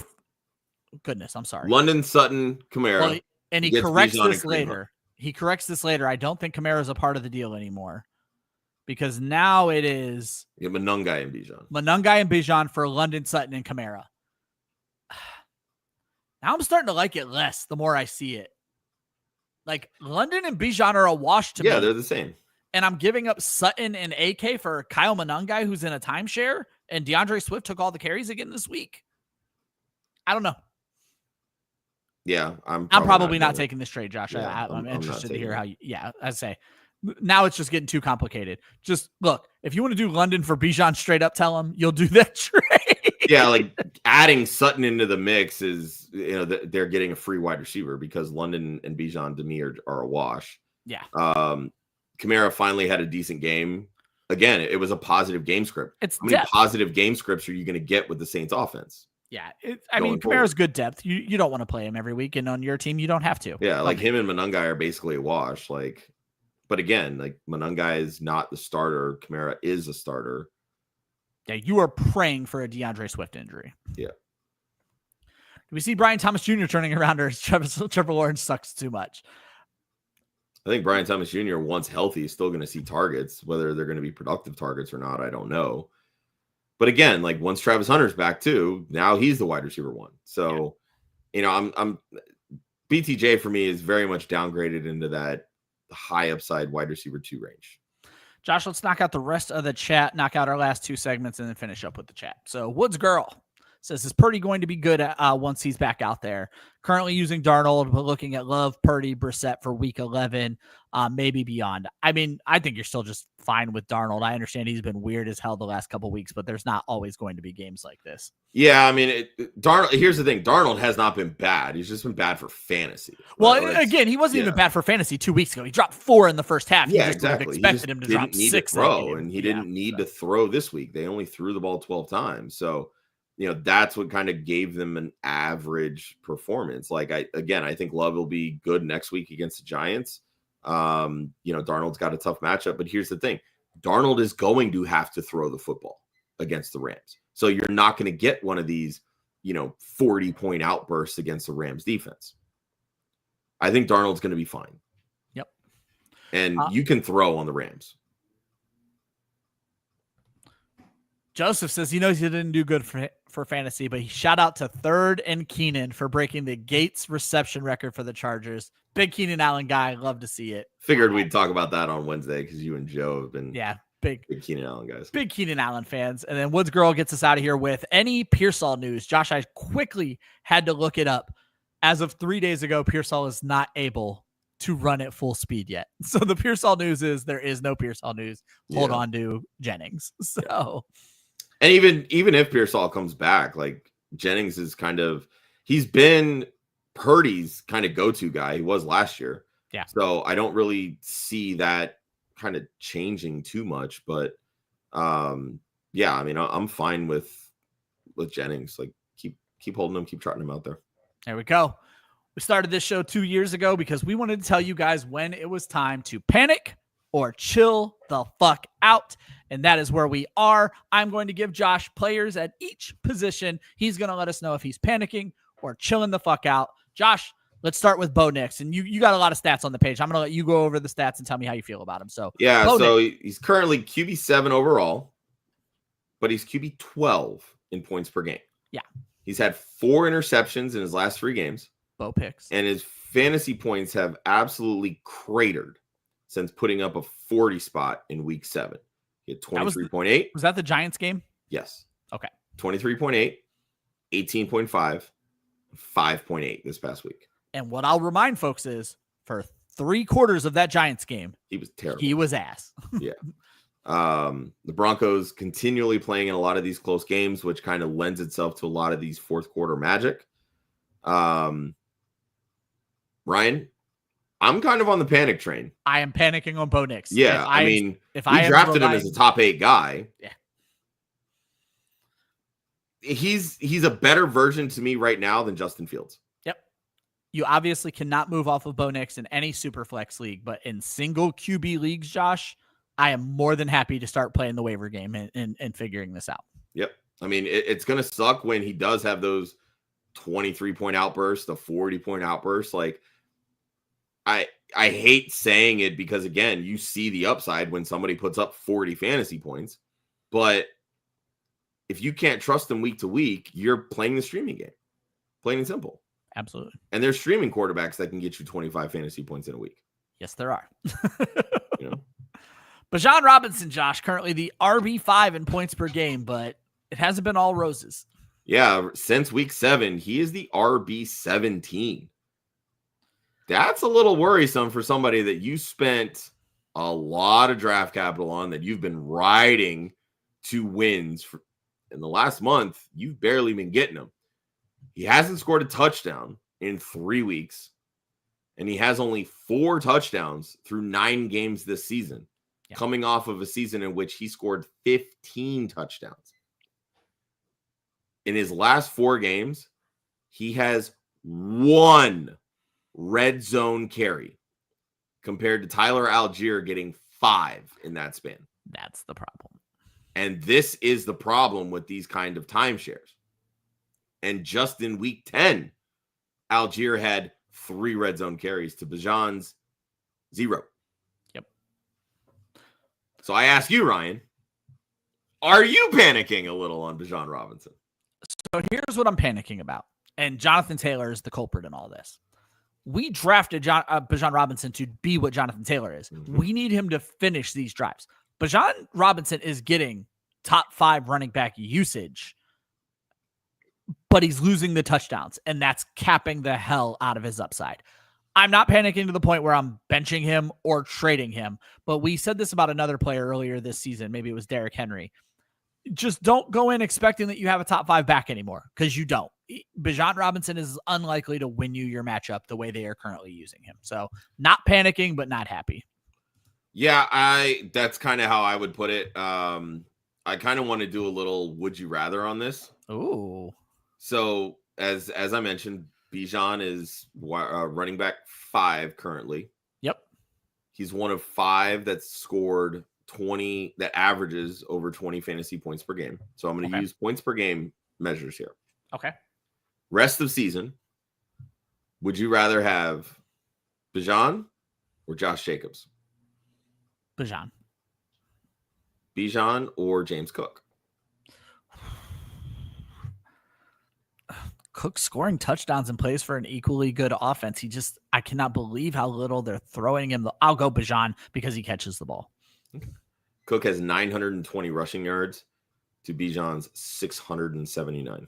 Okay. Well, Cook has 7 touchdowns to Bijan's 4.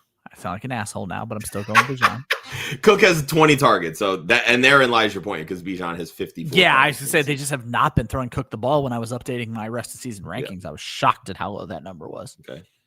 I'll preface this saying, if Bucky plays in week 11, Bijan or Bucky rest. I am angry at injured players right now. It's Bijan Robinson. I can't do it. So for the record, Bucky has 19 targets on the season and 19 catches for 193 yards. Oh my God. I thought you were about to say for 19 yards. I'm like, what?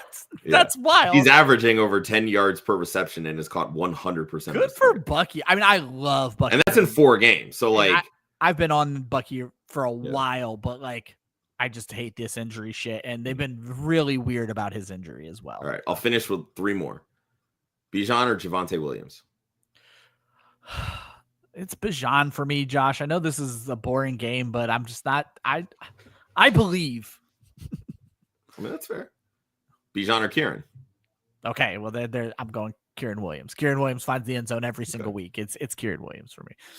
Okay. Well, Kieran right now is RB10 in points per game. There you go. I literally started from 6 and worked down. Yeah, so this is all emotional for me. I'm no logic here whatsoever. And then Bijan or Saquon?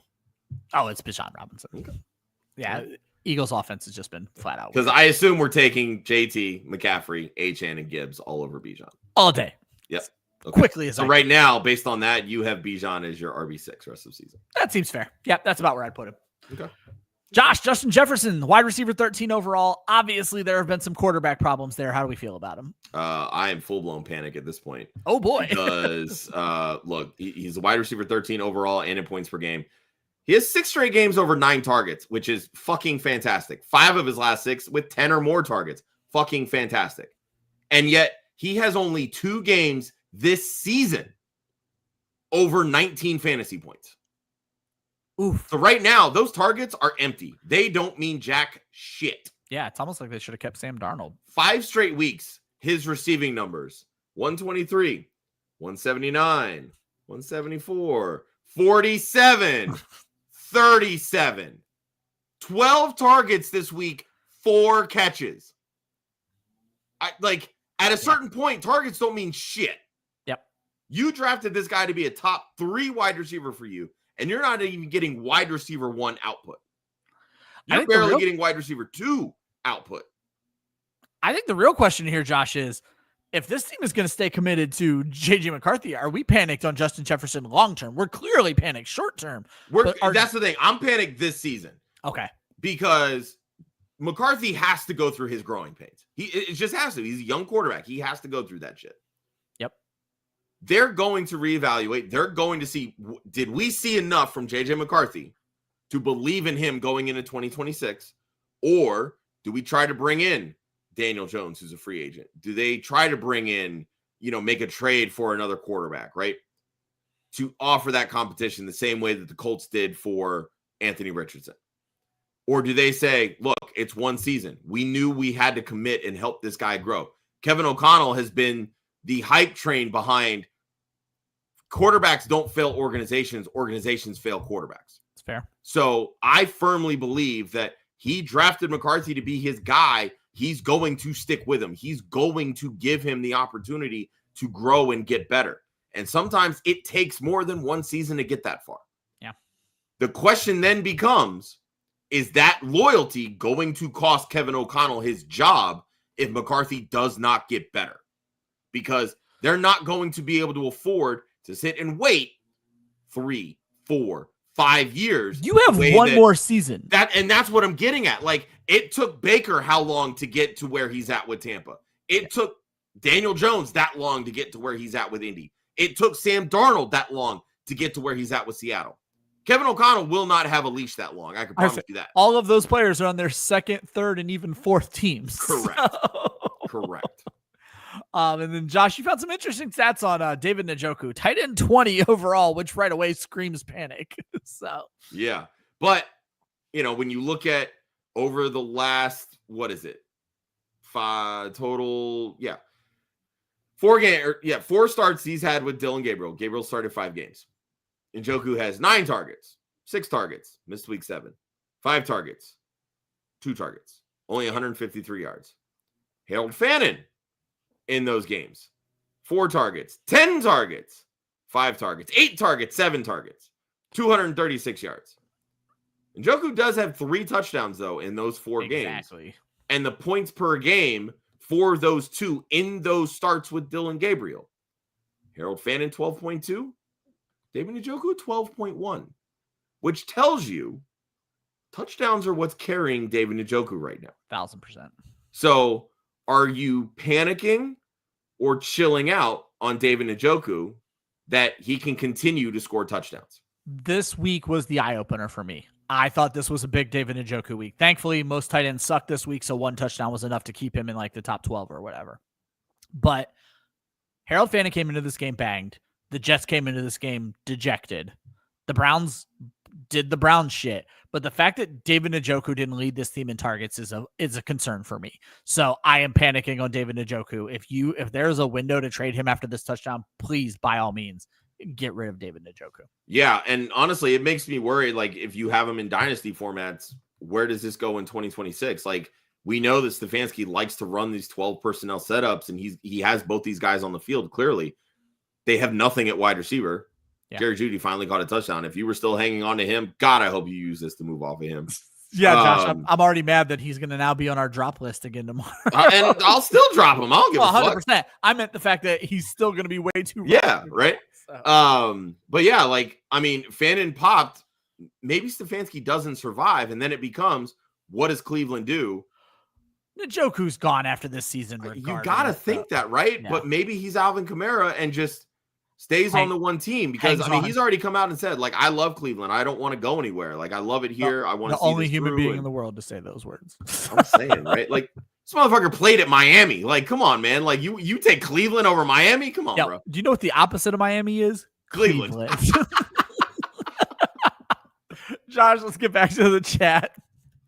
Niori asked for any predictions for RJ Harvey with Dobbins out. I mean, I don't want to say he's not getting a full workload. I can tell you that. As I say, I don't want to say to the moon, Josh, but what I will say is I think we finally start seeing him involved more in the passing game, because he'll just be on the field more. Because right now, when Dobbins is on the field, they're not looking to throw to their running back. Yep. But if Harvey is out there more, he's a better pass catcher and may actually get more involved. So it's not like RJ Harvey takes over the world, but RJ Harvey becomes an interesting, like, routinely top 24 back, even against the Chiefs. And this is what I will say, like, this whole offense, the way, drafting Harvey, they set this up for Peyton to be like, all right, this is my new Mark Ingram and Alvin Kamara. The difference is Ingram was still used in the passing game. Yeah. But even, the next few years or whatever it was, Ingram's pass catching slowly started to go down because Kamara was just that good in that role. But if Ingram ever missed games, those were weeks where Alvin Kamara, he had more carries and still held that pass catching upside. I want to think that Peyton's going to do that same thing, and we're just going to get 20-plus touch RJ Harvey. Sign me the fuck up. Yeah. But I think with how limited his usage has been this season, that tells me that there's still some nuances of the playbook that he has not gotten yet. And I think that's going to lend itself to maybe we see more Tyler Beatty, who really has been that third running back for them, if I'm not mistaken. I was just going to say Tyler Beatty's been way too kind of like already. Really lapped Jaleel McLaughlin here, right? So, but also too, maybe we see a McLaughlin elevation and they start using McLaughlin a little bit more, and we get a true like 3-back committee that kind of all starts with where we want to go here. So I do, again, same thing with Henderson. We saw the uptick, which is great, but the pass catching wasn't there. I think the pass catching will still be there for Harvey because that's Sean Payton's MO, but I think those carries are now going to get divvied up between everybody, and we maybe only see like 12 carries for Harvey versus like 7.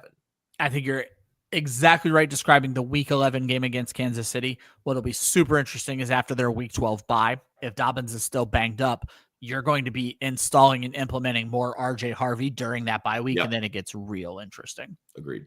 It's okay to laugh says, are they crazy or does Lamar look different? How different? Like good different or bad different? Yeah, I was going to say. Throwing the football a ton. Well, and the other thing is, Josh, when I was updating my rest of season rankings, he's also not running all that much, certainly not for yardage. Yeah. He has one game over this season over 50 yards. It was the first game of the season. But like, to say he looks different post-injury, he just dropped 4 tutties on Miami last week. The yardage isn't there. That's for damn sure. Yeah, he's the most efficient quarterback we've had when it comes to touchdown passes. So, Todd Monken has really shaped this offense to throw the football, which, if you know anything about the history of Todd Monken calling plays, that's what he's always done. So it's not crazy to think that he's getting back to what he wants to do as a passer or a play caller, because Lamar actually can throw the football. I think Lamar might be a little nervous because of hamstrings, etc. They tighten up and all these things. But if Lamar is not running the football, Derrick Henry doesn't have the same running lanes to run through. Yeah. So in theory, you're actually hurting your offense by Lamar not running. And Woods Girl just with the excellent observation. Bijan Algier is Kenneth Walker, Zach Charbonnet 2.0, 100%. It's still better, but yeah, still better. It's just frustrating.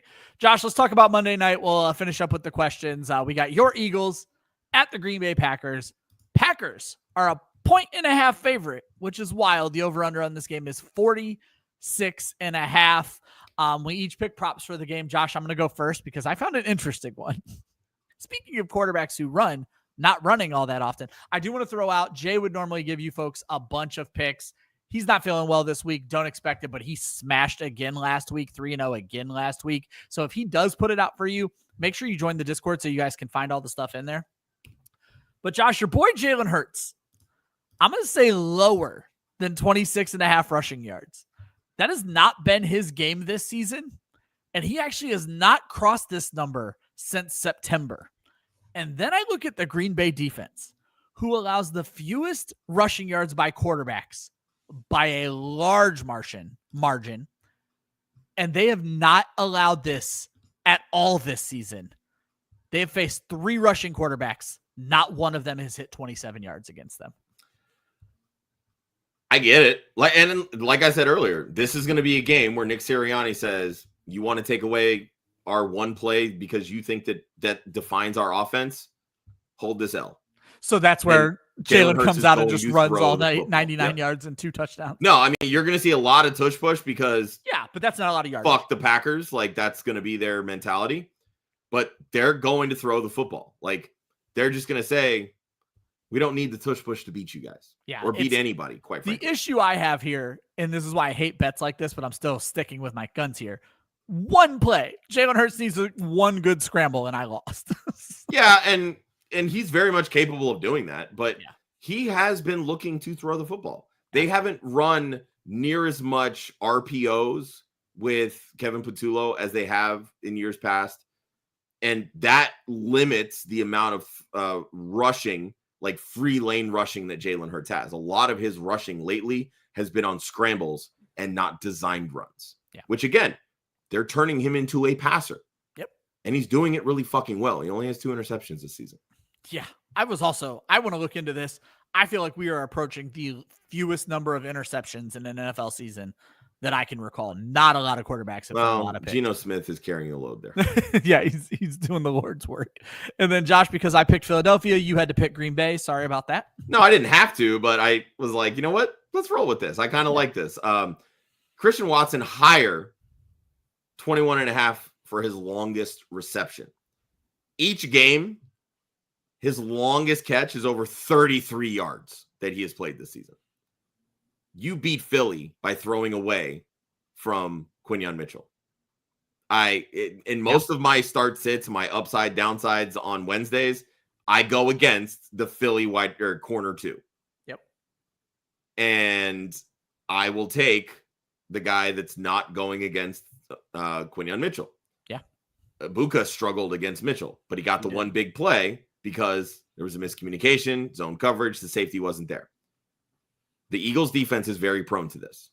And when you have a guy that gets deep against them, and Matthew Golden, I believe, is out this week or is trending towards being out, you're going to have Dobbs and you're going to have Watson. Who are they going to throw deep to? It's Christian Watson. And they're going to get him off of Quinyon Mitchell. That opens itself up to big plays. I like this line for Christian Watson. Makes sense. It's the way they've been using him. 2 quick questions, then get out of here as we've crossed the 100-minute mark. Has Saquon and Jacobs down 32? Arande Gadsden fucked him. Josh, what's the chances of a Monday miracle? With those 2 running backs, I actually don't mind his chances. Yeah, I mean, for all the talk that the Packers have been tough against running backs, they give up 130 yards to Rico Dowdle. Yeah. The Eagles are hit or miss against running backs. Like I said, you're going to get a different defensive look this week. But adding Jalen Phillips is big for them because he is so good against the run. But Jacobs has been inefficient this year and falls into the end zone.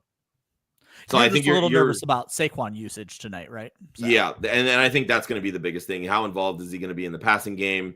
The last couple of games before the bye week, they got him going in the running game more.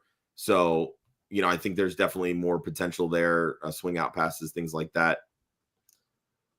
Yeah, I mean, I think those guys can approach 32.